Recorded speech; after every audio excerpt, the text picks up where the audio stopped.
Ladies and gentlemen, imagine this. A man is caught gambling. He spends 6 months in prison, and when he comes out, he has no job, no skills, and nothing to do except gamble again. This is the cycle we want to break.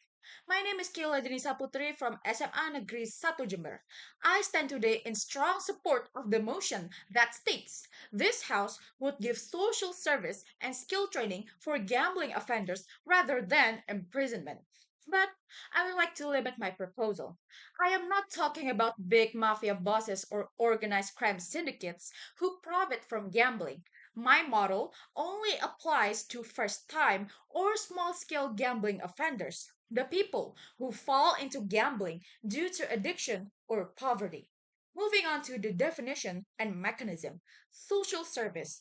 Offenders contribute back to society through unpaid work. Skill training, vocational programs such as entrepreneurship, digital skills, or trade work. Mechanism.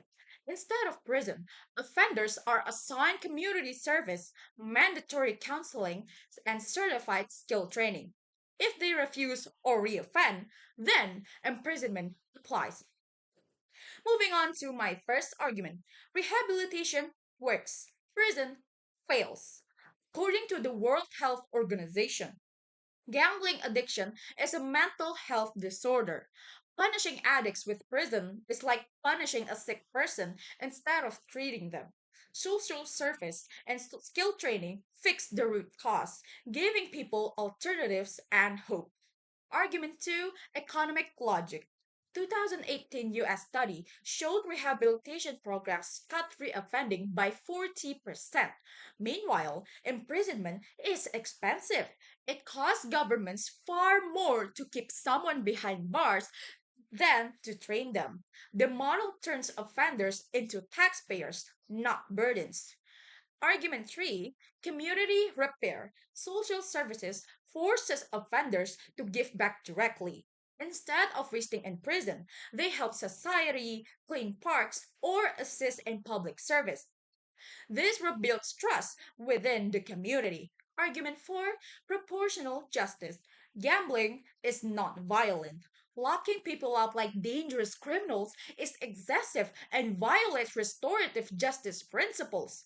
Even the UN Office on Drugs and Crime encourages alternatives to incarceration for minor offenses, rehabilitation over punishment. The opposition may say, but prison deters gambling. Reality check, harsh punishments in Singapore did not erase illegal gambling. It only pushed it underground. People keep gambling because of addiction and lack of alternatives, not because punishments are too soft. Opposition might also argue that offenders will not take training seriously. But my mechanism solves this. Strict attendance monitoring and legal penalties for non-compliance. They either train or face prison.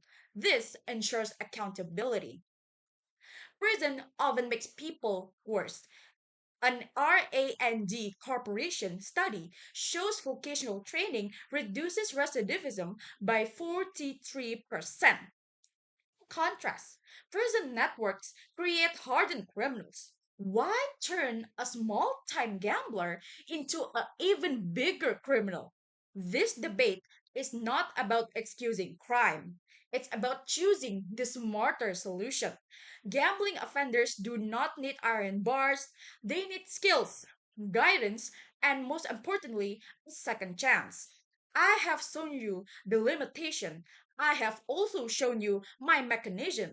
And I have also shown you the global evidence that prove rehabilitation is cheaper, fairer, and more effective than imprisonment. That's why I am Keyla Denisa Putri from SMA Negeri 1 Jebel as the proposition proudly supports the motion that states this house would give social service and skill training for gambling offenders rather than imprisonment. Thank you.